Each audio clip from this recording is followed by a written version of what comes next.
देखिए dear students, we have taught you about the narration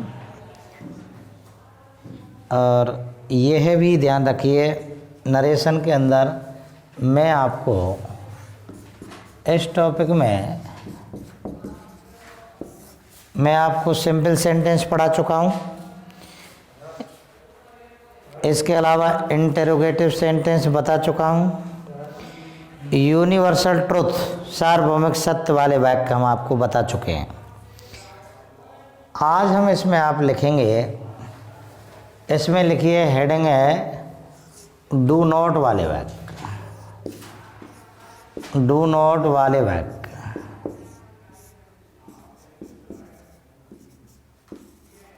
देखिए, ये डू नॉट वाले वाक्य इम्परेटिव का ही एक भाग होते हैं।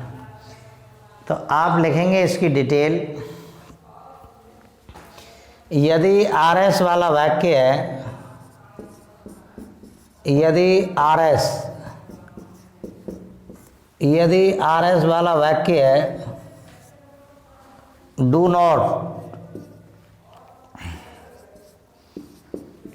नॉट से प्रारंभ हो रहा हो तो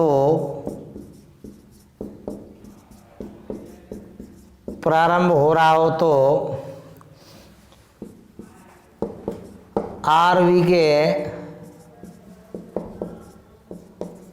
सेड टू को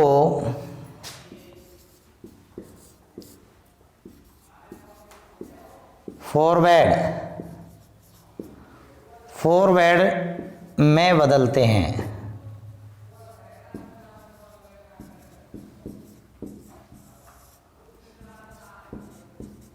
एक बात, आरएस वाला वाक्य डू नॉट से प्रारंभ हो रहा हो तो आरवी के सेट टू को फॉरवर्ड में बदलते हैं। एक बात हो गई क्लियर।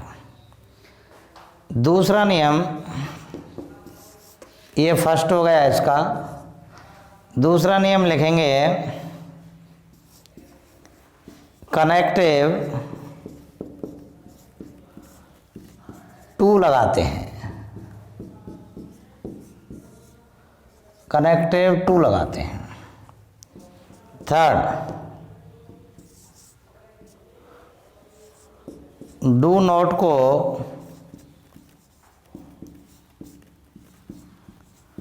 हटा दिया जाता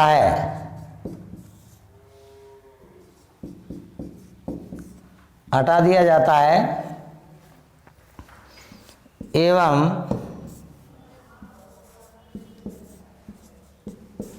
शेष वाक्य को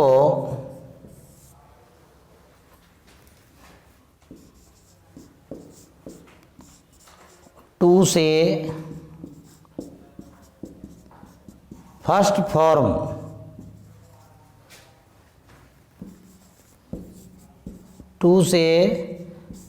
फॉर्म के रूप में लिखते हैं। देखिएगा, आप समझ लें।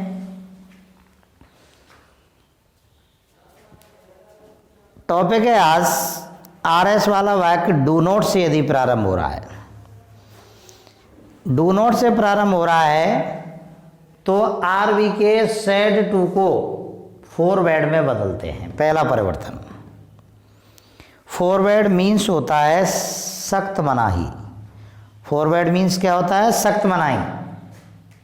कनेक्टिव टू लगाते हैं, डू नॉट को हटा दिया जाता है, शेष वाक्य को टू से फर्स्ट फॉर्म के रूप में लिखते हैं। अब यहाँ आप उदाहरण लेंगे, इसका एग्जाम्पल लेंगे। ये जो है इम्पेरेटिव सेंटेंस का ही एक भाग होता है। यदि डू नॉट को फॉरवर्ड में ना बदलें तो डू नॉट को नहीं हटाते, नकारात्मक भाव को नहीं हटाते हैं। चूँकि फॉरवर्ड स्वयं में नॉट का भाव छुपा रहता है, नकारात्मकता का भाव छुपा रहता है। एग्जाम्पल लेंगे इसका, राम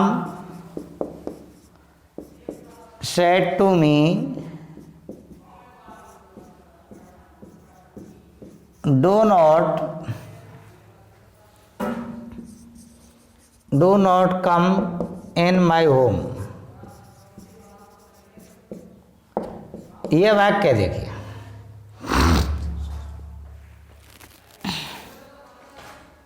ये उदाहरण है। हमने पहचाना RS वाला वाक्य डू नॉट से प्रारंभ हो रहा है, तो ये डू नॉट वाला वाक्य हो गया। एक बात। दूसरी बात यह है कि जब डू से शुरू हो रहा है, अंत में फुल स्टॉप आ रहा है, तो ये प्रश्नवाचक नहीं है। यदि डू से वाक्य प्रारंभ हो और प्रश्नवाचक चिन्ह हो पीछे, तब तो प्रश्नवाचक होगा। चूंकि यहाँ प्रश्नवाचक चिन्ह नहीं है और डू से प्रारंभ हो रहा है, ये डू नॉट वाला है। अब एस का मालूम पड़ते हमको सेट टू को बदलने का बात आ जाती है, तो ये बदल जाएगा राम फॉरवर्ड मी। कनेक्टिव लग जाएगा टू, कॉमा इन्वर्टेड कॉमा को हटा देंगे और कनेक्टिव टू लगा देंगे। अब मैंने बताया आपको कि डू नॉट को हटा देते हैं, तो ये हटा दिया डू नॉट, और बैक को टू से फर्स्ट फॉर्म के रूप में लिखते हैं, तो टू आ गया। इसके बाद फर्स्ट फॉर्म टू कम इन्हें, अब माई बदलेगा भाई, माई चेंज होगा, क्योंकि माई कौन सा पर्सन है?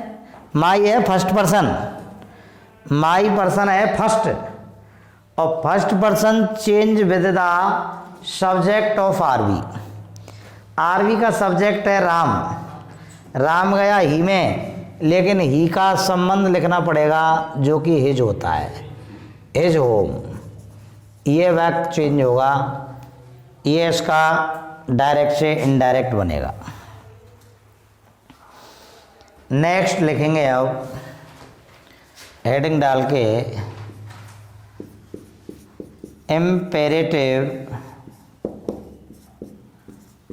सेंटेंस।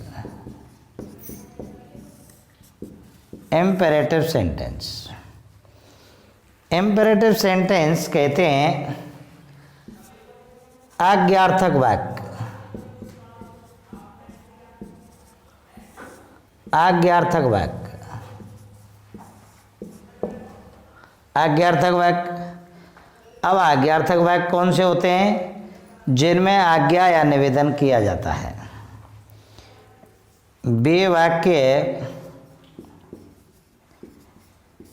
वाक्य जिनमें कोई आदेश, वे वाक्य जिनमें कोई आदेश, आदेश को इंग्लिश में कहते हैं ऑर्डर। आदेश, निवेदन, रिक्वेस्ट, वे वाक्य जिनमें कोई आदेश, ऑर्डर, निवेदन, रिक्वेस्ट, सलाह, एडवाइस कहते हैं इसे, सलाह को एडवाइस, सैनिक आदेश, सैनिक आदेश जिसे हम कमांड कहते हैं,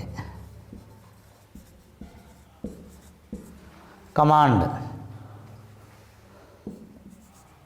दिया जाता है, दिया जाता है, इम्पेरेटिव कहलाते हैं, इम्पेरेटिव कहलाते हैं। एक बात तो ये हो गई साहब, पहचान है इनकी, पहचान ऐसे वाक्य प्राय, ऐसे वाक्य प्राय प्राय एमबी की फर्स्ट फॉर्म से या प्लीज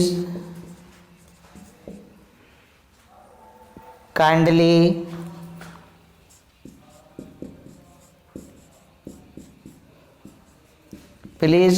या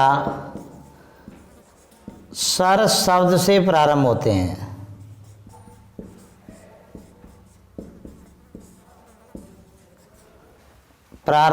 हैं।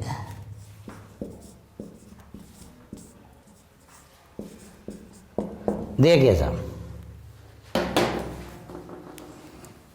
अब आप समझ लो इसको। इम्पेरेटिव सेंटेंस क्या होते हैं, ये मैंने इसमें पूरी रामायण बताई आपको। वे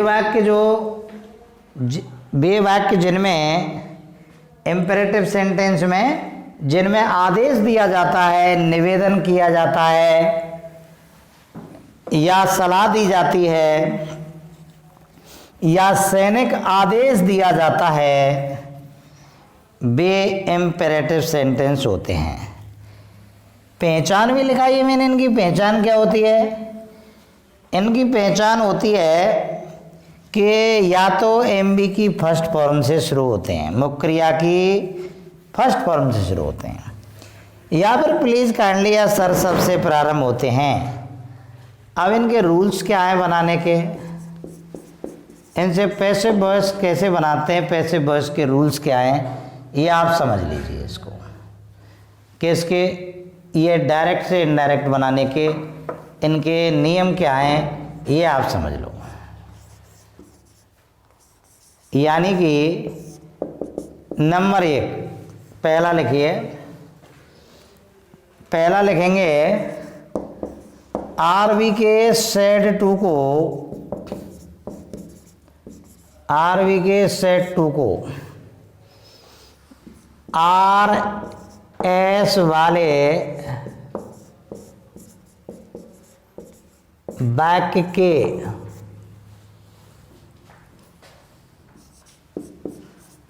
भाव के अनुसार,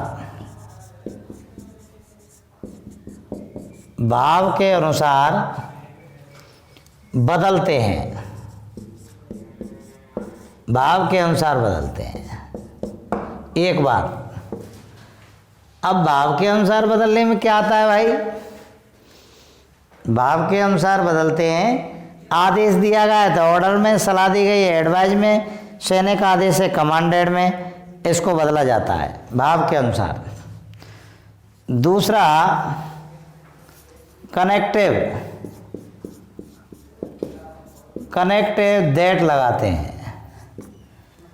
इनका कनेक्टिव क्या होता है? दैट। कनेक्टिव दैट लगाते हैं।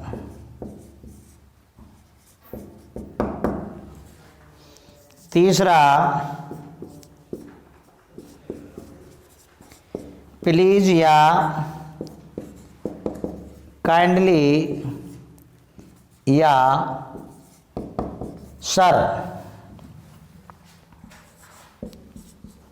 प्लीज काइंडली या सर शब्द को हटा दिया जाता है, हटा दिया जाता है। चौथे में अपन लें तो शेष परिवर्तन नियमानुसार किए जाते हैं। शेष परिवर्तन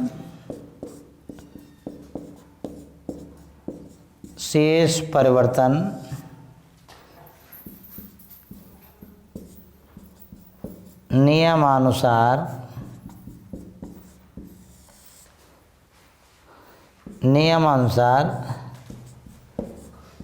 किए जाते हैं। अब यहाँ देख लीजिए।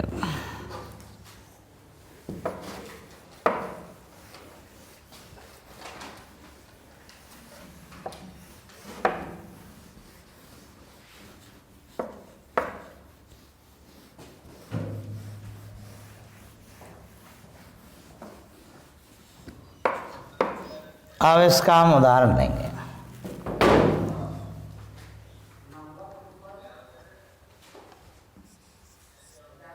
Mohan said to Meera,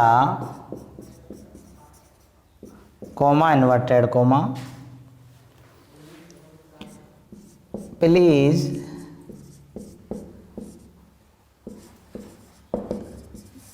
bring me a glass of water. देखिए साहब, ये उदाहरण है। Mohan said to Meera, please give me a glass of water. Yes, यानी हम देखेंगे, सबसे पहले मैं आपको ये कई बार बता चुका हूँ, ये बात बिल्कुल आपके मेमोरी में सेट हो गई होगी। सबसे पहले हमें आरएस वाला वाक्य देखना होता है कैसा है। यहाँ हम देख रहे हैं आरएस वाला वाक्य इम्पेरेटिव है। भाई इम्पेरेटिव क्यों है? प्लीज शब्द आ रहा है, प्लीज काइंडली या सर शब्द आ जाए या एमबी की फर्स्ट फॉर्म से कोई वाक्य शुरू हो तो वह इम्पेरेटिव सेंटेंस होता है। तो ये इम्पेरेटिव सेंटेंस है, प्लीज आ रहा है। अब इम्पेरेटिव में भी भाव कैसा है? आरएस वाले वाक्य भाव के अनुसार सेट टू को बदलते हैं, भाव के अनुसार। भाव कैसा है भैया? वह कह रहा है please bring me a glass of water, कृपया मुझे एक गिलास पानी ला दो। कैसा भाव है? आदेश का है कि निवेदन का है कि सलाह का है कि सैनिक आदेश है? निवेदन है। प्लीज शब्द आ रहा है, निवेदन है।